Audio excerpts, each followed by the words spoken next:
1,00,000 சதுரடியில் பிரம்மாண்ட tile showroom Avatar ceramics, Dindigul, Madurai, Trichy, Palladam, Dharapuram மற்றும் தேனி.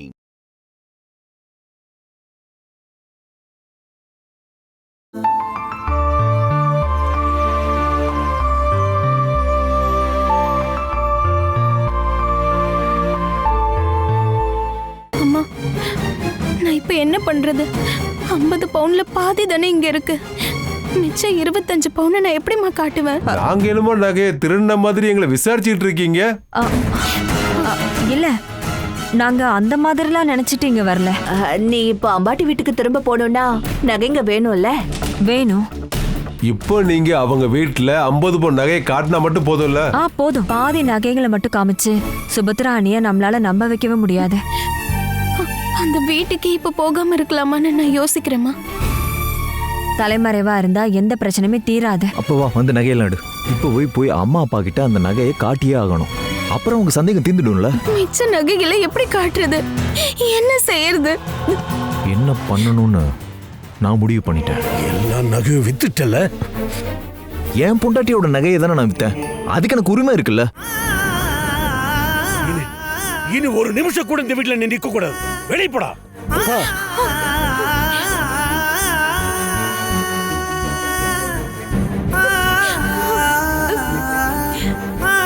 அருண், நீ பண்ணது ரொம்பவே பெரிய தப்புப்பா. அந்த நகையை வச்சு நீ இவ்வளவு இப்படி எங்களை காமெடி பண்ணதெல்லாம் ரொம்ப தப்புப்பா. இப்போ வீட்டை விட்டு போக வேண்டிய நிலைமையே வந்துருச்சு. விஸ்வநாதா, அருண் வித்தது அவன் பொண்டாட்டியோட நகை. அதை விக்கிறதுக்கு அவனுக்கு உரிமை இருக்கு. அதுக்காக நீ எதுக்குடா அவனை வீட்டை விட்டு வெளியே போக சொல்ற? பாரு விஸ்வநாதா, அவனை வீட்டை விட்டு அனுப்பிடாத. வீட்டை விட்டு வெளியே போய் தனியா வாழ்ந்து பாக்கட்டும். அந்த அளவுக்கு திமிர் ஆயிடுச்சுல. என்னடா இன்னும் கிளம்பலையா? அம்மா, என்ன துரத்துன பிறகும் நான் இங்கேயே இருக்க. நான் ஒன்னும் நாய் கிடையாது. நானும் போகலான்னு முடிவு பண்ணிட்டேன். எப்படி வாழணும்னு எனக்கு தெரியும். நான் வாழ்ந்து காட்டுறேன். என்னங்க?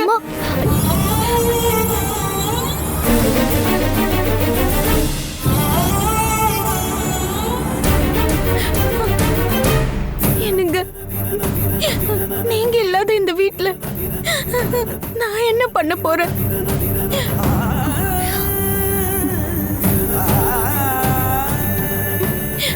நீங்க இல்லாம என்னால தனியா வாழ முடியாது.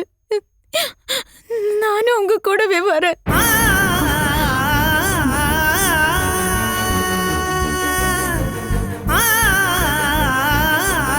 அப்ப வா, கிளம்பலாம்.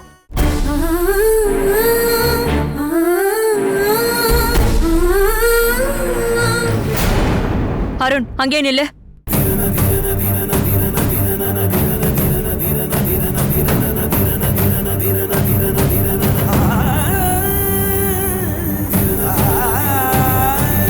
நீங்க 2 பேரும் எங்க கிளம்பிட்டீங்க? நாங்க எங்கேயாவது போறோம் அத்தை. நாங்க போயிடுறோம்.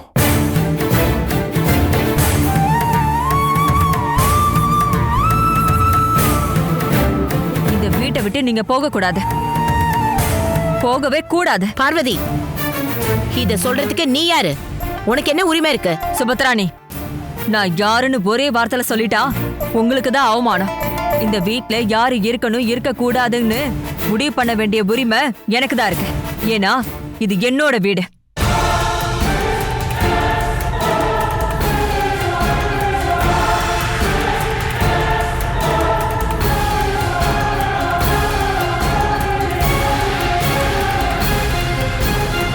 நான் சொன்ன விஷயத்துல உங்களுக்கு யாருக்காவது சந்தேகம் இருந்துச்சுன்னா அதை நான் புரிய வைக்கிறேன். அருண், இந்து, 2 பேரும் உள்ள போங்க.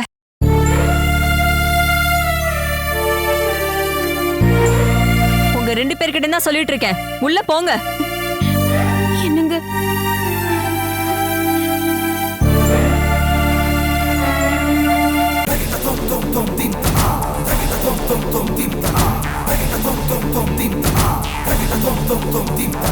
Gari sani gari ga sari sani da bama gari sani gari ga sani gari ga sani gari ga tajanu tom tom tom tajanu tom tom tom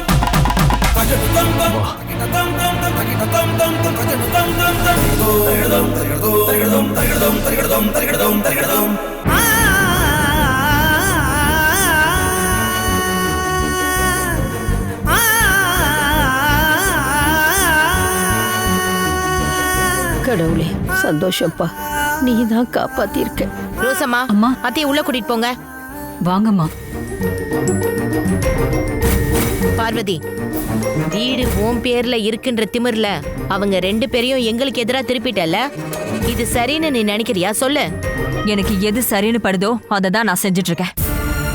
நீ இப்ப பண்ணது பெரிய தப்பு பார்வதி. ஏன் சொல்லியும் மீறி நீ அவங்கள உள்ள அனுப்பியிருக்க. அதனால நான் தான் அவமானப்பட்டு நிக்கிறேன்.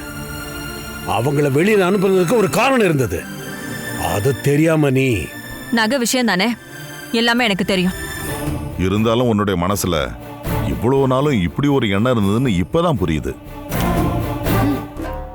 இருந்தாலும் பார்வதி, இந்த வீட்டுக்காக நாங்க பட்ட கஷ்டத்தெல்லாம் மறந்துட்டு இது உன் வீடுன்னு நீயும் வாயால சொல்லிட்டியே. இவ்வளவு நாள் சொல்லாதத இப்ப நீ சொல்லியிருக்க. இவ்வளோ நாள் நான் அதை சொல்லாம இருந்தது என்னோட பலவீனம் நீங்க யார் நினைச்சுக்காதீங்க. இப்ப நான் வேற எதையும் பேச விரும்பல.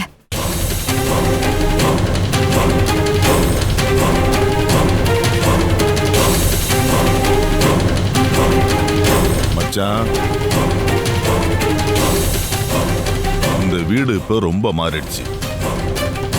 அருண் மாறிட்டான் பார்த்தல்ல, பார்வதியும் மாறிட்டா பார்த்தல்ல.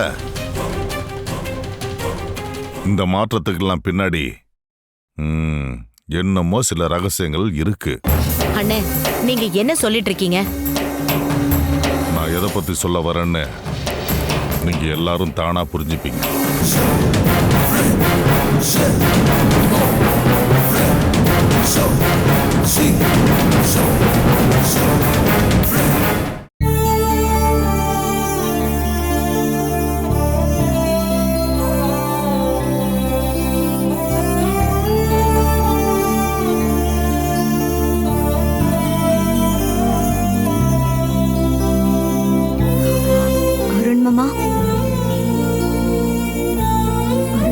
இன்னைக்கு நீங்க பண்ணதெல்லாம் பார்த்து என்னால நம்பவே முடியல.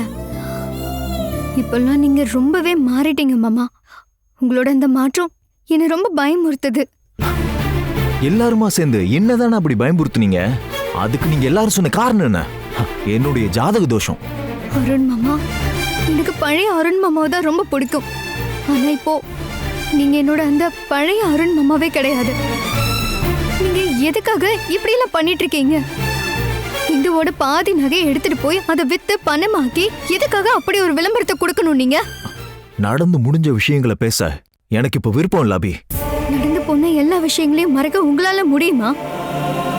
நம்மளோட அந்த பழைய வாழ்க்கையெல்லாம் மறக்காம நினைச்சிட்டே தான் நான் இப்ப வாழ்ந்துட்டு இருக்கேன். அந்த நினைவுகள் கூட இல்லைன்னா என்னால நிம்மதியா தூங்க கூட முடியாது மாமா. இன்னைக்கு நடந்த இந்த பிரச்சனையில முழுக்க முழுக்க உங்க மேலதான் தப்பு. உங்களுக்கும் இந்துவுக்கும் நடுவுல இருக்க உறவு சீக்கிரமே முடிய போறது.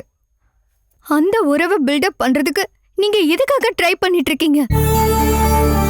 நாளைக்கு இல்லாம ஆக போற ஒருத்திக்காக சொந்த அப்பா அம்மாவையே நீங்க பகச்சுக்கணுமா? இப்படி பண்றதால உங்களுக்கு நாளைக்கு எந்த பிரயோஜனமும் இல்ல. உங்க மனசுல நீங்க என்ன நினைச்சிட்டு இதெல்லாம் பண்றீங்கன்னு எனக்கு சத்தியமா புரியல. நான் இப்ப என்ன மனநிலையில இருக்கேன்னு இந்த வீட்டுல இருக்கவங்களுக்கும் உனக்கும் சொன்னா இப்ப புரியவே புரியாது. தயவு செஞ்சு எந்த பிரச்சனையும் பண்ணாம போயிடு. நான் இப்போ உங்களுக்கு தொந்தரவாயிட்டேன்ல அருண் மாமா. இப்ப வந்து இந்துவோட மனநிலை உங்களுக்கு புரியுது. இப்ப வந்தவளுக்கு எல்லா முக்கியத்துவத்தையும் நீங்க கொடுக்கறீங்க. அவளுக்காக நீங்க என்னையும் ஒதுக்குறீங்க. உங்களுக்கு இப்ப நான் தேவையில்லாதவள் ஆயிட்டேன் அபி. உங்களோட தோஷம் போகணும்னு என் வாழ்க்கையை விட்டு கொடுத்து ஏமாந்து நிக்கிறேன். அபி ப்ளீஸ், நீ இப்ப என்ன சங்கடப்படுத்துற இந்த விஷயங்களையும் சொல்லாத. ஆனா என்ன சங்கடப்படுத்துற எவ்வளோ வார்த்தைகளை நீங்க சொல்லிட்டீங்களே, நான் அதெல்லாம் பொறுத்துக்கலையா? அபி, இருந்தாலும் நான் இப்ப கூட கனவு காண்றது உங்க கூட சேர்ந்து வாழ போற அந்த வாழ்க்கையை பத்தி தான். ஆனா உங்களுக்கு அந்த எண்ணம் கொஞ்சம் கூட இருக்க மாதிரி தெரியல. இந்த கழுத்துல என்னைக்கு தாலி கட்டினீங்களோ அதுக்கப்புறம் ஒரு நாளாவது நமக்கு கல்யாணம் நடக்க போற நாள மனசார நினைச்சு பாத்திருக்கீங்களா? அபி ப்ளீஸ், நீங்க இருந்து கிளம்புறியா? என்னையே போக சொல்லிட்டீங்கல்ல, சரி போறேன். ஆனா ஒரு விஷயத்தை மட்டும் ஞாபகம் வச்சுக்கோங்க. நீங்க இந்துவை விரும்ப ஆரம்பிச்சிட்டீங்கன்னா நீங்க என்ன ஏமாத்த ஆரம்பிச்சதா அர்த்தம். என்ன விட்டுட்டு நீங்க அவ கூட சந்தோஷமா வாழ முடியும்னு நினைக்காதீங்க. எனக்கு தெரியல அபி, என்ன இப்போ என்னாலேயே சரியா புரிஞ்சுக்க முடியல. தயவு செஞ்சு நீ இப்ப கிளம்பு. நாம அப்புறம் பேசலாம். இல்ல, இனி நான் உங்களை டிஸ்டர்ப் பண்ண வரவே மாட்டேன். ஆனா எனக்கு ரொம்ப கஷ்டமா இருக்கு. இந்த வீட்ல உங்களால இப்படி ஒரு விஷயம் நடந்தது நினைச்சு நான் ரொம்பவே வருத்தப்படுறேன். நீங்க நினைச்சிருந்தா இது நடக்காம தடுத்திருக்கலாம்.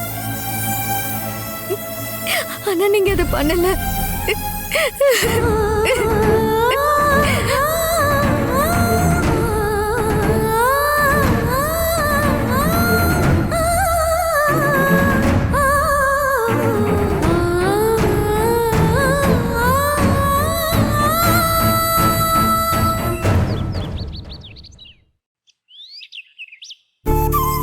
என்னம்மா இது? இதுல வச்சு உருட்டிட்டு போக நான் என்ன சின்ன பிள்ளையா? ஆமா, என்னை எந்திரிச்சு நடக்க வைக்கிறதுக்கு நீ தான் ரொம்ப அதிகமாக கஷ்டப்படுற. படுத்திருந்தப்போ கூட இவ்வளவு கஷ்டப்படல. இப்போ உன் கஷ்டம் 2 மடங்கு ஆயிடுச்சுல்ல? நல்லதுக்காக எவ்வளோ கஷ்டப்பட்டாலும் நஷ்டம் இல்லைல்ல மாமா. உங்களை பழையபடி நடக்க வைக்கணும். அதுக்கு என்னை விட ஆசைப்படுறது ரகு அத்தான் தான். நீங்க எஞ்சி நடக்க ஆரம்பிச்சிட்டா அவரை குத்தி காயப்படுத்துற அந்த வழியில இருந்து அவரால் தப்பிக்க முடியும்னு சொல்றாரு. எது சரி எது தப்புன்னு எதையும் யோசிக்காம சொல்ல முடியாது. இவ்வளவு அனுபவப்பட்டும் கூட அவன் எதையும் கத்துக்கலையேங்கிற கவலைதாம்மா எனக்கு. அவனோட முன்கோபம் ரவுடித்தனத்தை விட்டுட்டு என்னைக்கு தான் நல்ல மகனாக போறானோ, நான் கண்ணை மூடுறதுக்குள்ளேயாவது அவன் நல்லவனா தெரிஞ்சிருவானான்னு பார்க்குறேன். ரகு நிச்சயமா நல்லாயிடுவார் மாமா. எனக்கு அந்த நம்பிக்கை இருக்கு. அவர் என்னதான் கொலைகாரன் ரவுடியா இருந்தா கூட மனசளவில் அவரு ரொம்ப நல்லவர் மாமா. உண்மைதாம்மா. லக்ஷ்மி, என்ன ரகுத்தான்? இந்தா இதுல கொஞ்சம் பணம் இருக்கு. எனக்கு எதுக்கு பணம்? அட, இது என்கிட்ட இருந்தா நான் செலவு பண்ணிடுவேன். நீ இதை பத்திரமா வச்சுக்கோ. அப்பாவுக்கு ட்ரீட்மெண்ட் கொடுக்கணும், அதுக்கு தான் இந்த பணம். இந்த பொடி. ரகு, யாரை கஷ்டப்படுத்தி இதை சம்பாதிச்ச? செஞ்ச வேலைக்கு என்ன கூலியா இல்லை அட்வான்ஸா? நீங்க எதுக்கு இதெல்லாம் கேட்குறீங்க? பணத்தை மட்டும் பாருங்க, வர வழியெல்லாம் கேட்காதீங்க. ஏய், நீ இப்படி சம்பாதிக்கிற பணத்தை வச்சு என் நோயை குணப்படுத்த முடியுமா என்ன? ஒருத்தரோட துக்கத்தால இன்னொருத்தருடைய துக்கம் குறையாதுப்பா. பா, அந்த கரீனாக்கால ஏதாவது சொன்னீங்க அப்புறம் நான் உங்களை என் நாக்க நீ அறுத்து போட்டுரு. அதை மட்டும் ஏன் பண்ணாம இருக்க? இன்னைக்கு நான் இப்படி இருக்கிறதுக்கு பதிலா அன்னைக்கே நீ என்ன கொண்டு போட்டிருக்கலாம். நீங்க என்ன மாமா சொல்றீங்க? 2 பேரும் கொஞ்ச நேரம் இப்படி எல்லாம் பேசுறதை நிறுத்துறீங்களா? ரகுவத்தான், நீங்க கிளம்புங்க. மாமாவை நான் உள்ள படுக்க வைக்கிறேன். போலாம்.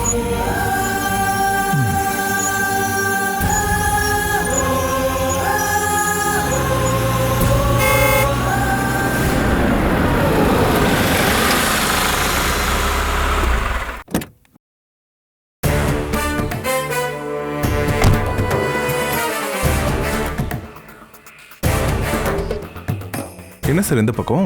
இங்கே பக்கத்தில் ஒருத்தரை பார்க்கலான்னு வந்தேன். அதான் அப்படியே உங்களை பார்த்துட்டு போகலான்னு வந்தேன். ஒரு முக்கியமான விஷயம் சொல்லணும். என்ன சார்? அட்வொகேட் சாமி மறுபடியும் தொல்லை பண்ணுறாரு. அட்வொகேட் சாமி பிரச்சனை பண்ணா அவனையும் தூக்கிடுவோம். நீங்கள் ஒரு வார்த்தை மட்டும் சொன்ன போதும். நோ நோ நோ, நீ திரும்ப திரும்ப தப்பு பண்ணாத. நான் சொல்ல வந்த விஷயம் அது இல்லை. உன் கேஸு ட்ரையல் ஆரம்பிக்க சுவாமி பயங்கரமாக முயற்சி பண்ணிட்டுருக்காரு. இந்துவை சாட்சியாக்கி இந்த கேஸை இன்னும் ஸ்ட்ராங்காக மாற்றுறதுக்கு முயற்சி பண்ணிட்டுருக்காரு. இந்துவும் எதையும் மறைக்காம கோர்ட்ல எல்லாத்தையும் சொல்லிட்டான்னா உனக்கு ஆயுள் தண்டனை கன்ஃபார்ம். இந்து என்னை பொறுத்த வரைக்கும் ஒரு நேர்மையான பொண்ணு தான். உண்மையை மட்டும்தான் கோர்ட்ல சொல்லுவேன்னு சத்தியம் பண்ணிட்டான்னா அவ உண்மையை மட்டும்தான் சொல்லுவா. அந்த உண்மை உன்னை ஜெயில் கம்பியை எண்ண வைக்கும். அம்பாட்டு வீட்டு ஆட்களும் அதை தான் விரும்புகிறாங்க. அவங்க பையன் அடிச்சதுக்கு உன்னை பழி வாங்க துடிக்கிறாங்க. எல்லாரும் சேர்ந்து உன்னை சிக்க வைக்க தான் முயற்சி பண்ணுறாங்க. நீ கவனமாக இருக்கணும். அவங்க வீட்டில இருந்து இந்துவை கூட்டிட்டு வர்றதுக்கு என்னால் கண்டிப்பாக முடியும். நீங்கள் வேணும்னா சொல்லுங்க, நான் அதை செய்கிறேன். ரகு, நீ பழைய மாதிரி எந்த தப்பும் பண்ணிடாத. இந்துவை கடத்துறதுக்கு நீ முயற்சி பண்ணனா சாட்சியை கலைக்க முயற்சி பண்றேன்னு உனக்கு கிடைக்க வேண்டிய ஜாமீனை தடுத்துருவாங்க. வேற என்னதான் பண்றது? இந்துவை உனக்கு சாதகமாக்க என்ன பண்ணணுன்றதை யோசி. அதாவது நான் என்ன சொல்றேனோ அந்த மாதிரி சொல்லி அவளை சாட்சி சொல்ல நீ முயற்சி பண்ணணும். அதை தவிர இந்த கேஸ்ல இருந்து தப்பிக்க வேற வழியே இல்லை. எதுவா இருந்தாலும் நீ கொஞ்சம் யோசிச்சு பண்ணு. நான் வரேன். சரி சார், கிளம்புங்க. இந்து உங்க முன்னாடி வந்து நீங்க சொல்ற மாதிரி சொல்லுவா. நான் அவளை வர வைப்பேன். ஓகே.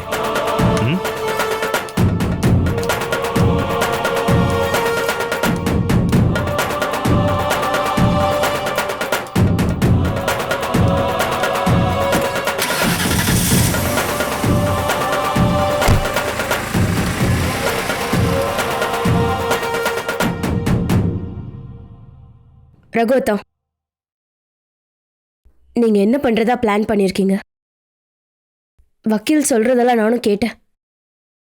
எங்களை திரும்பவும் கவலைப்பட வைக்க போறீங்களா? பாவம், அவங்கள பயம்படுத்த இனி நீங்க அந்த வீட்டுக்கு போக கூடாது. அடுத்தவங்களை பத்தி எனக்கு கவலையே இல்லை. என்ன நான் காப்பாத்திக்கணும், அதுதான் முக்கியம். அதுக்காக நான் என்ன வேணா பண்ணுவேன். புரியுதா?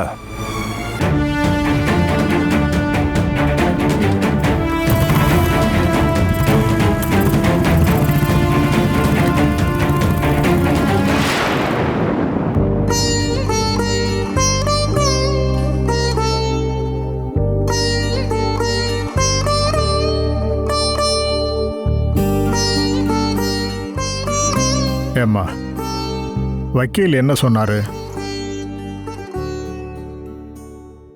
ரகுக்கு அந்த கேஸில் ஆயுள் தண்டனை கிடைக்கும்னு சொன்னாரு இல்லை? அதைத்தான் நானும் எதிர்பார்த்தேன்.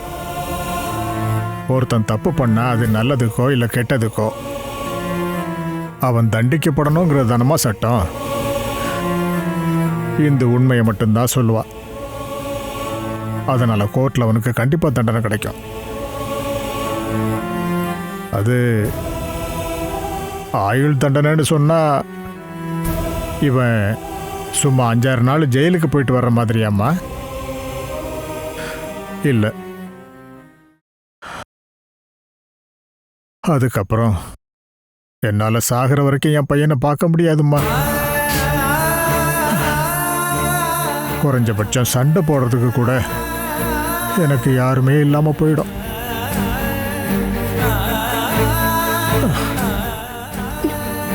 எல்லாம் அந்த கடவுள் முடிவு பண்றது.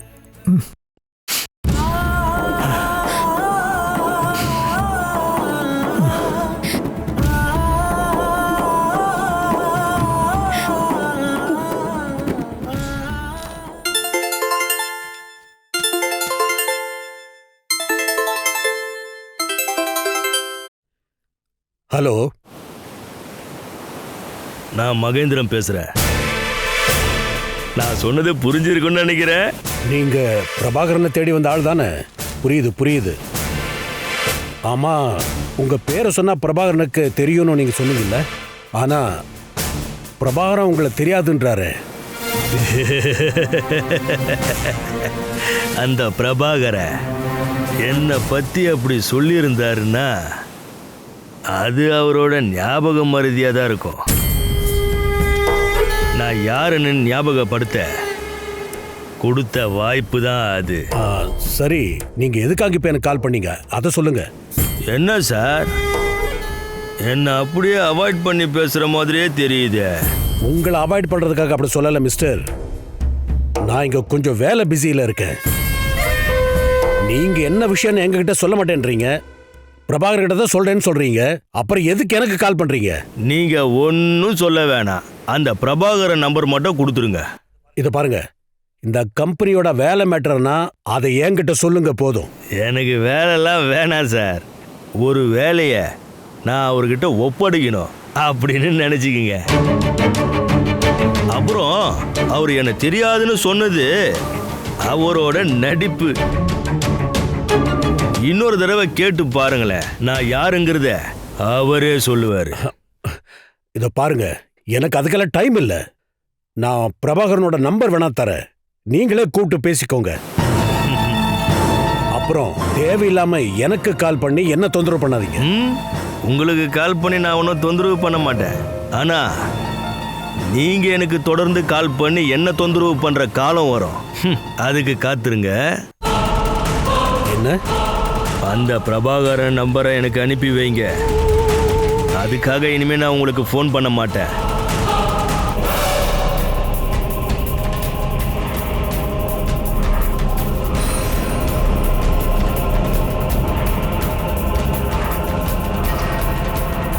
மச்சான், நீங்க சொல்ற அந்த மகேந்திரங்கிற ஆள எனக்கு தெரியாத. அந்த பேரையே நான் கேள்விப்பட்டது இல்லையே. உங்களுக்கு அவரை தெரியாதுன்னா அன்னைக்கு எதுக்கு அவர் ஆபீஸ்க்கு வந்தாரு? இப்ப இதோ திரும்பவும் கால் பண்ணிருக்காரு. எதுக்குங்க? மச்சான், வேலை விஷயத்துக்காக அவன் பண்ணலன்னு நல்லா தெரியுது. அதுக்காக தான் அப்பவே உங்களுக்கு நான் கால் பண்ணேன். அவருக்கு என்னமோ உதவி வேணும்னு தானே கேட்டாரு. அது என்னன்னு சொன்னாரா? அதெல்லாம் எதுவும் சொல்லல. ஆனா அவருக்கு உங்களை பத்தி நல்லாவே தெரிஞ்சிருக்கு. இல்லைன்னா கால் பண்ண மாட்டாருல்ல. நான் அவருக்கு உங்களோட ஃபோன் நம்பரை கொடுத்துருக்கேன். சரி, அவரே கால் பண்ணிட்டோம். அப்புறம் நம்ம விஷயம் இப்ப அது இல்லைல்ல. இதோ அன்னைக்கு நம்ம பேசினபடி பார்வதியோட பவர் ஆஃப் அட்டானியை திரும்பவும் ரெடி பண்ணியிருக்கேன். ஆமா, பார்வதி சைன் பண்ணாலும் இதை ரிஜிஸ்டர் பண்ணும்ல. பார்வதியை ரிஜிஸ்டர் ஆஃபீஸுக்கு வர வைக்காமலே இதை ரிஜிஸ்டர் பண்ண எனக்கு தெரியும். ஆனா நீங்க எனக்கு பார்வதியோட சைனை வாங்கி தந்தா போதும். சைன் பண்ணி கொடுத்துட்டா அந்த கம்பெனியோட ப்ராஃபிட்லாம் எங்களுக்கு கிடைக்கும்ல. அவ்வளவுதான் இப்ப எனக்கு வேணும். ஏங்க, இந்து வரா பாருங்க. இந்து, நீ ஒரு வேலை பண்ணணுமா? என்ன அண்ணே, இந்த ஃபைலை இவகிட்ட கொடுங்க. இந்தாம்மா. இந்து, இந்த ஃபைல்ல இருக்க பேப்பர்ஸ்ல பார்வதி கிட்ட கொடுத்து சைன் வாங்கி எடுத்துட்டு வரணும். நீ போமா, லேட்லாம் பண்ணாத. நீ உடனே போய் சைன் பண்ணி வாங்கிட்டு வா. நாங்க இங்கே வெயிட் பண்றோம். ஏமா இந்து, படிச்சு பார்த்து டைமை வேஸ்ட் பண்ண வேணான்னு பார்வதி கிட்ட சொல்லிடு. சீக்கிரம் வாங்கிட்டு வா.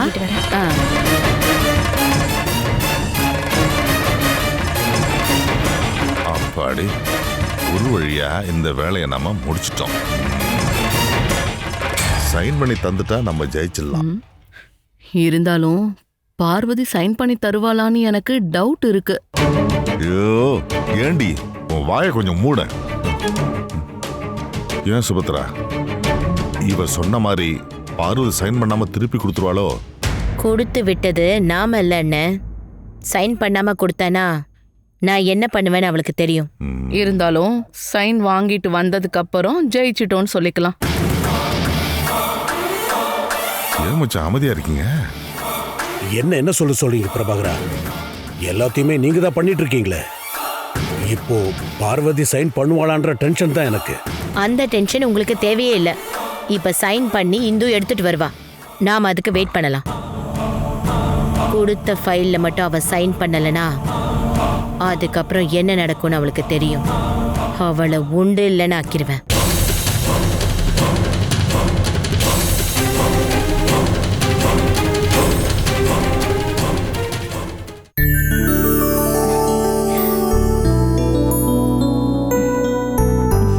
உன்னோட முகத்துல இவ்ளோ சந்தோஷத்தை நான் இப்பதான் பாக்குறேன். எப்படியோ அந்த தங்கத்தோட பிரச்சனை முடிஞ்சிருச்சுல்ல. அருண் மட்டும் உனக்காக பழி ஏத்திருக்கலன்னா நீ என்ன பண்ணியிருந்திருப்ப? அவர் தான் ரொம்ப பாவம். என்ன காப்பாத்துறதுக்காக அவர் பழி ஏத்துக்கிட்டாரு. மாமா கிட்ட அடியும் வாங்கினாரு. அந்த நேரத்துல நீங்க மட்டும் வரலனா நானும் அவரும் இந்த வீட்டை விட்டே போயிருப்போம். உன் வீட்டு ஆளுங்க கிட்ட இனியாவது நீ ஜாக்கிரதையா இரு. அருண் மட்டும் சாமி மாதிரி உன்னை காப்பாத்தலன்னா என்ன ஆயிருந்திருக்கும் யோசிச்சு பாரு. அருண் தாமா உன்னோட சாமி. என் கழுத்துல அவர் என்னைக்கு தாலி கட்டினாரோ அன்னையில இருந்தே நான் அவரை சாமியா தான் பாக்குறேன். இனிமே அந்த 25 பவுன் நகையை பத்தி யாருமே பேச மாட்டாங்க. ஆமா, இது என்ன? இது உங்களை சைன் பண்ண சொல்லி கொடுத்து விட்டாங்க. இந்தாங்க.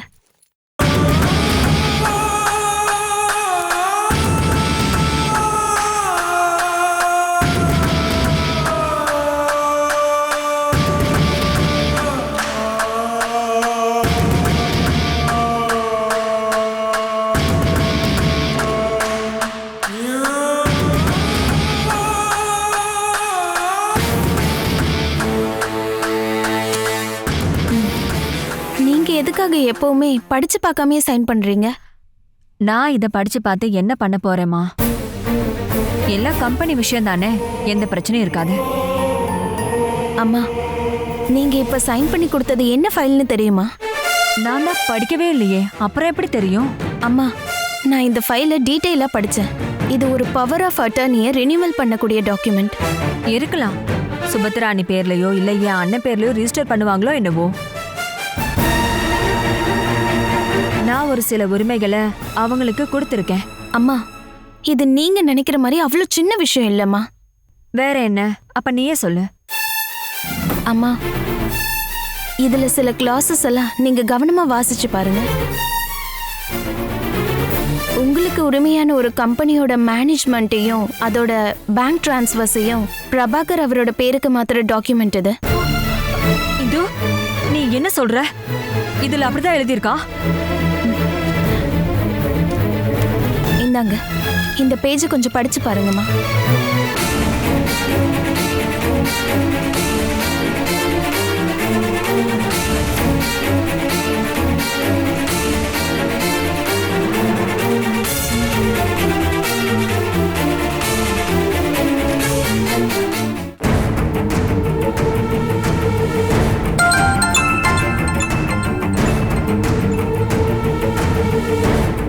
ஆமா. ஐயோ, அது அந்த ஃபைலுக்காக தான் நாங்கள் வெயிட் பண்ணுறோம். இது வரைக்கும் அவங்க சைன் பண்ணி கொடுக்கல தான். இப்போ கொடுத்துருவாங்க. நான் வாங்கிட்டு அங்கே வந்துடுறேன். ஓகே. இவரு ரிஜிஸ்டர் ஆஃபீஸோட ஹெட் கிளாத்து. இன்னைக்கு எடுத்துட்டு போனால் இன்னைக்கே ரிஜிஸ்டர் பண்ணி கொடுத்துட்றேன்னு சொல்கிறாரு. அதுக்கு டாக்குமெண்ட் இங்கே வரணும்ல? ஆமா. அப்போ இப்படியெல்லாம் எழுதி வச்சிருக்காங்க. கம்பெனியோட கேஷ் டீடைல்ஸ் எல்லாத்தையும் நீங்க பிரபாகர் அங்கிளோட பேருக்கு கொடுத்துட்டீங்கன்னா அதுக்கப்புறம் அந்த கம்பெனில உங்களுக்கு எந்த உரிமையும் கிடையாதுமா. கம்பெனியோட லாபம் மொத்தத்தையும் டிரான்ஸ்ஃபர் பண்றதுக்கான இந்த அக்ரிமெண்ட்ல நீங்க சைன் பண்ணிட்டா நீங்க அதுக்கு ஒத்துக்கிட்டதா தானே அர்த்தம். அதனாலதான் சைன் பண்றதுக்கு முன்னாடி எல்லாத்தையும் படிச்சு பாருங்கன்னு நான் சொன்னேன். இல்ல இந்து, இப்படி ஒரு விஷயத்த நான் அந்த பிரபாகருக்கு கொடுக்க வேண்டிய எந்த அவசியமும் இல்லையே. அப்ப எதுக்காக இதை ரெடி பண்ணாங்கன்னு நான் தெரிஞ்சுக்கணும். இந்த ஃப்ராடுத்தனம்லாம் சுபத்ரா அன்னைக்கும் அண்ணனுக்கும் தெரியுமான்னு தெரியல. அததான் முதல்ல தெரிஞ்சுக்கணும். அம்மா, நீங்க இந்த விஷயத்த அவங்க கிட்ட போய் கேட்காதீங்க. இதுல சைன் பண்ணாம இருந்தா போதுமே. இந்த விஷயத்தெல்லாம் அவ்வளவு சாதாரணமா விட்டுறக்கூடாது இந்து. நீ என் கூட வா. அம்மா, நான் என் கூட வான் தான் சொன்னேன். ஐயோ முருகா, அம்மா ஏதோ பெரிய பிரச்சனை பண்ண போறாங்க போல.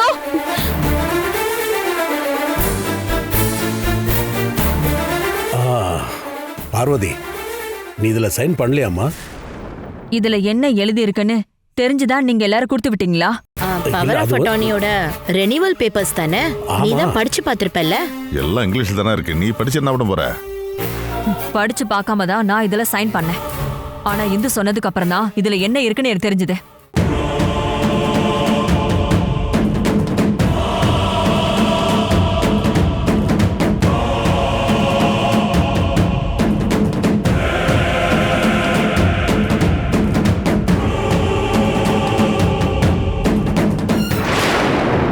உன்னை வாசிக்க சொல்ல இவளுக்கு என்ன உரிமை இருக்கு?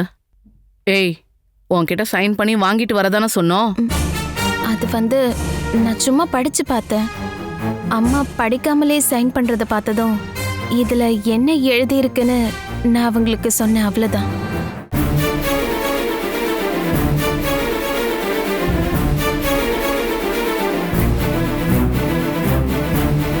அண்ணே, என்னம்மா? உங்களுக்கு தெரிஞ்சுதா இந்த பத்திரத்துல இப்படி எல்லாம் எழுதியிருக்காங்களா? அது பார்வதி, நான் இந்த ஃபைலையே பார்க்கலாம். ஆமா, நாங்க யாரும் இந்த ஃபைலையே பார்க்கல. வக்கீல் எழுதி ரெடி பண்ணி கொடுத்தத சைன் வாங்க வழக்கம் போல உங்ககிட்ட கொடுத்து விட்டுட்டோம், அவ்வளவுதாம்மா. பார்வதி, இந்த டாக்குமெண்ட்ஸ்ல ஏதோ பிரச்சனை இருக்குன்னு சொல்றியா? அப்போ நீங்க யாரும் இதை வாசிச்சு பார்க்கலன்னு சொல்றீங்கல்ல? அப்போ இதுல என்ன எழுதியிருக்குங்கிறத நீங்க எல்லாருமே தெரிஞ்சுக்கணும். இந்து, இதை இவங்க எல்லாருக்குமே படிச்சு காமிச்சு விஷயத்தை தெளிவா சொல்லு. எல்லாரும் எல்லாத்தையும் தெரிஞ்சுக்கட்டும். அம்மா, நான் படின்னு நான் உங்ககிட்ட சொன்னேன்ல, படி. இந்து, நீ அது படிச்சு காட்டுமா? எங்களுக்கு தெரியாம ஏதாவது எழுதியிருந்ததுன்னா அதை நாங்களும் தெரிஞ்சுக்கலாம்ல. நீ படிமா. சொல்றாங்கல்ல, வாசி.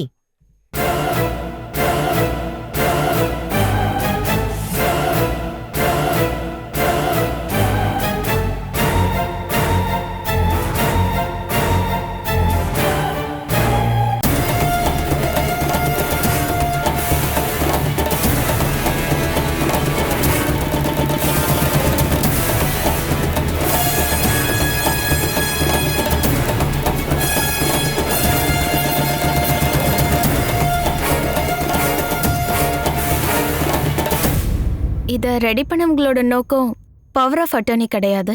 அப்படி நினைச்சிருந்தா என் வீட்டுக்காரோட அம்மா பேர்ல இருக்கிறது எப்படி பிரபாகரன் அவரோட பேர்ல மாறும்? இதுல பார்வதி அம்மா சைன் பண்ணி கொடுத்தா அப்புறம் கம்பெனியோட லாபம் எல்லாம் பிரபாகரன் அவரோட அக்கௌண்ட்டுக்கு தான் போகும். ஒரு வருஷத்துக்கு 7 கோடி ரூபாய்க்கு மேல பார்வதி அம்மாக்கு நஷ்டம் வரும். இதுதான் இதுல எழுதியிருக்கு, வேற ஒன்றும் இல்லை. அதுதான் நான் பார்வதி அம்மா கிட்ட சொன்னேன்.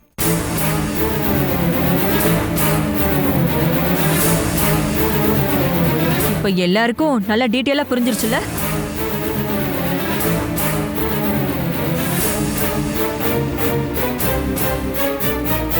ஐயோ, இப்படி ஒரு பவர் ஆஃப் அட்டார்னி ரெடி பண்ணுன்னு நான் அந்த வக்கீல்கிட்ட சொல்லவே இல்லையே. அடடா, அவரு நமக்குள்ள இப்படி தேவையில்லாத பிரச்சனையை கிளப்பி விட்டாரே. எல்லாம் அந்த வக்கீல் பண்ண வேலைங்க. அந்த ஆள் கொஞ்சம் கூட யோசிக்காம இதெல்லாம் ரெடி பண்ணிருக்காரு. அறிவே இல்லாதவன். அவர் ஏன் இப்படி பண்ணாரு? சரி இருங்க, நான் கால் பண்ணி கேக்குறேன். இங்க பாருங்க, நீங்க இப்ப எதுக்கு தேவையில்லாம அவருக்கு ஃபோன் பண்ணிட்டு இருக்கீங்க? ஏதோ நடந்தது நடந்து போச்சு. இனி இந்த மாதிரி விஷயங்களை ஒரு எஃபிஷியன்டான ஆளுங்க கிட்ட ஒப்படைக்க பாருங்க. பார்வதி, நீ இதை சீரியஸா எடுத்துக்காத. அட்வொகேட் பண்ண சின்ன மிஸ்டேக் தானே. இனிமே இப்படி நடக்காம நான் பாத்துக்கிறேன். ஆமா, இது ஏதோ தெரியாம நடந்த தப்பு பார்வதி. இனிமே இந்த மாதிரி தப்பெல்லாம் நடக்காம நம்ம பாத்துக்கலாமா? இனிமே இந்த மாதிரி தப்பு எப்பவுமே நடக்கவே கூடாதுன்னு. அதுக்கு தேவையான எல்லா வேலைகளையும் நான் இப்பவே செஞ்சு ஆகணும். இந்து, அதை கொடு.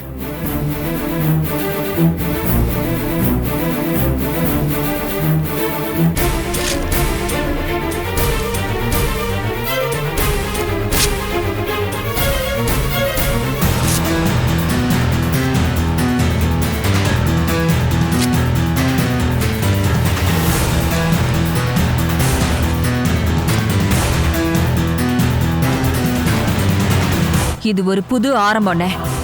இது வரைக்கும் நீங்க என்கிட்ட கொண்டு வந்து நீட்டின எல்லா பேப்பர்ஸ்லயும் சைன் பண்ணியிருக்கேன். Past is past. இனிமே அப்படிலாம் நடக்காது. நீ இப்ப என்னதான் சொல்ல வர? இன்னையில இருந்து நான் சைன் பண்ண வேண்டிய எல்லா டாக்குமெண்ட்ஸையும் நீங்க இந்து கிட்ட காமிச்சாகணும். இந்து அதை வெரிஃபிகேஷன் பண்ணி எஸ்ன்னு சொன்னா மட்டும்தான் நான் அதுல சைன் பண்ணுவேன்.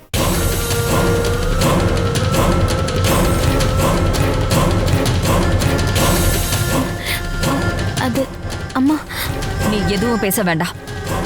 ஒரு பெரிய பிரச்சனையில இருந்து நீ என்ன காப்பாத்திருக்க. இன்னையில இருந்து என்னோட ஆபீஸ் வேலை எல்லாத்தையுமே நீ தான் பாத்துக்கணும். அதுக்கு நீ ஓகே சொல்லிதான் ஆகணும்.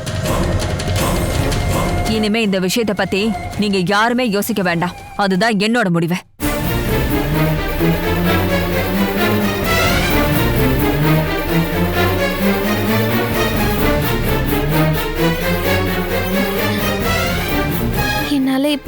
எனக்கெல்லாம் தொந்தரவாயிடுச்சு.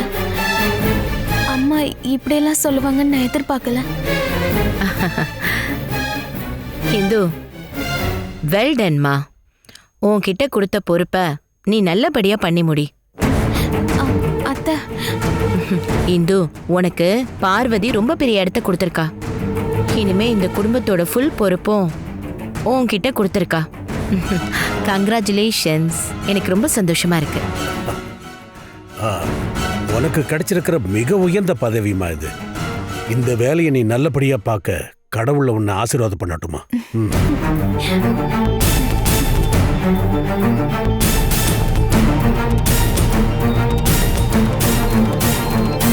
சுபத்ரா, நீ இப்ப எதுக்காக அவளை பாராட்டின?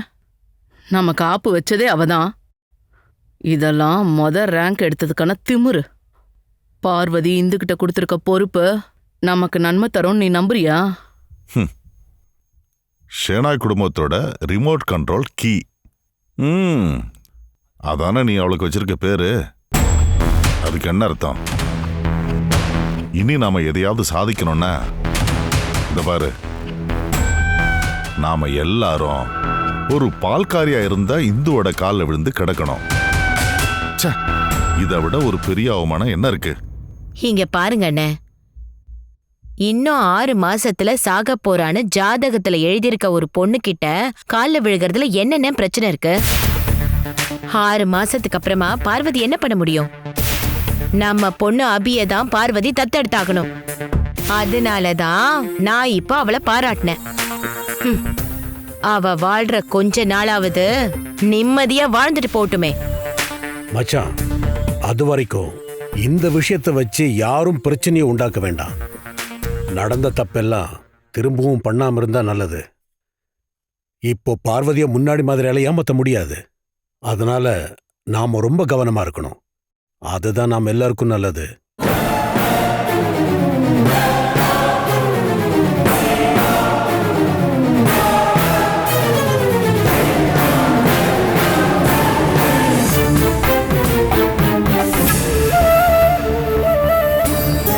என்னங்க இருந்தாலும் பார்வதிக்கு இவ்வளவு தைரியம் எப்படிங்க வந்துச்சு?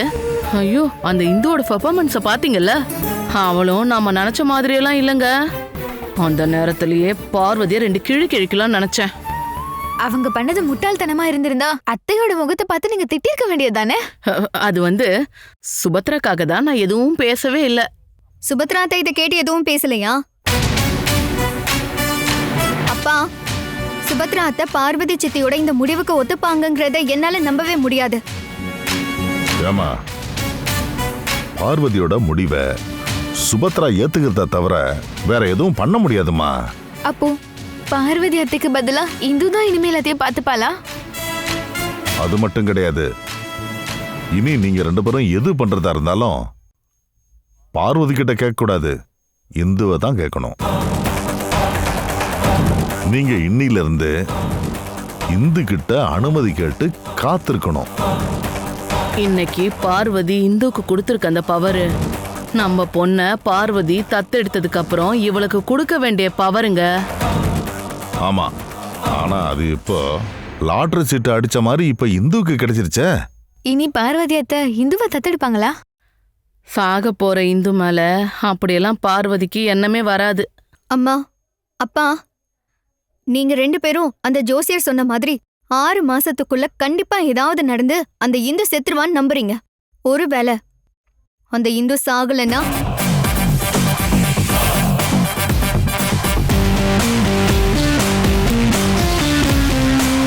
ஆனா அவ சாவலனா அவங்களுக்கும் இந்துவுக்குமான உறவு அப்படியே தொடரும்ல.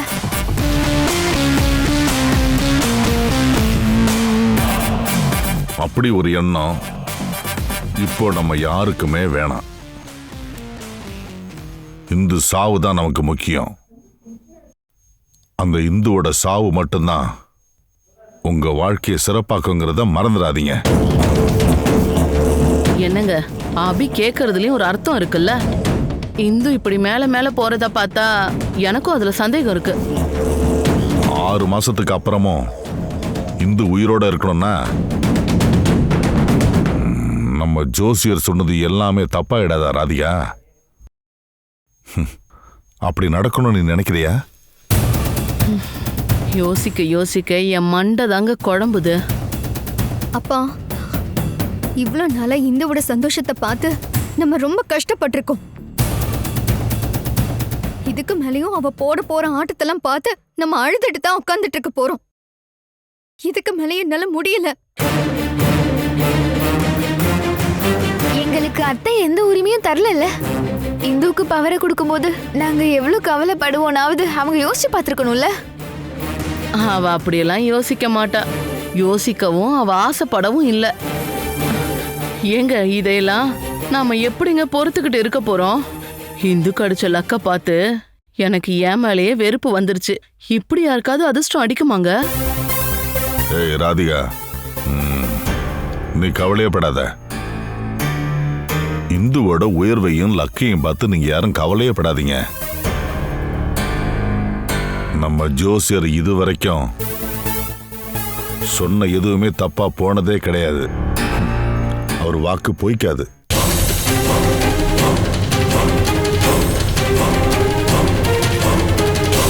இந்து அணைய போற விளக்கு, அணைய போற விளக்கு தான் பிரகாசமா எரியும். அவ பிரகாசமா ஜொலிக்கட்டும், நாம வெயிட் பண்ணலாம். அதுக்கு முன்னாடி இந்துவுக்கு பார்வதி கொடுத்திருக்க பொறுப்புல இருந்து அவளை வெளியே அனுப்ப என்ன வழின்னு யோசிக்கணும்.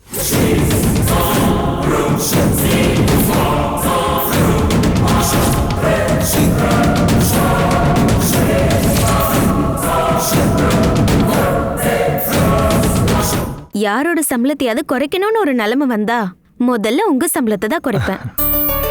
இல்லனா மத்தவங்க என்ன நினைப்பாங்க? புருஷனை மட்டும் கண்டுக்காம விட்டுட்டேன்னு சொல்லுவாங்கல்ல. இந்து ஸ்தானத்துல நான் எடுத்துக்க வேண்டிய பொறுப்பு அது. அது இந்துக்கு போகவே கூடாது. அபி, நீங்க இந்துவை தடுத்தாகணும். எனக்கு தான் எந்த தோஷமும் இல்லையே. இந்து, உனக்கு இருக்கிற அதிகாரத்தை பார்த்து யாராவது கண்ணு வச்சு அதனால உனக்கு தோஷம் வந்துடக்கூடாதுல்ல. அதுக்காகத்தான் ரோசம்மா தாயத்து கட்டணுங்கிறா. ஃபர்ஸ்ட் ரேங்க் எடுப்பேன்லாம் நான் எதிர்பார்க்கலம்மா. இது வரைக்கும் படிச்சதே எனக்கு போதும். இதுக்கு மேல எந்த கனவும் இல்லம்மா. இந்து நம்ம கம்பெனிக்காக 12 லட்சம் ரூபாய் வருமானத்தை நமக்காக சேவ் பண்ணி கொடுத்துருக்கா. ரொம்ப தேங்க்ஸ். ரொம்ப நல்ல விஷயம் பண்ணிருக்க. இந்த ஃபைலை அப்படியே கொடுத்துரு. சுபத்ரா, பார்வதியோட துணிச்சலுக்கு காரணமே அந்த இந்து தான். இந்துவை அழிக்காம பார்வதியை கட்டுப்படுத்தவே முடியாது. 1 லட்சம் சதுர அடியில் பிரம்மாண்ட tile showroom Avatar ceramics, Dindigul, Madurai, Trichy, Palladam, Dharapuram மற்றும் Theni. Catch us on TV, Thandivan app, thandivan.com and YouTube.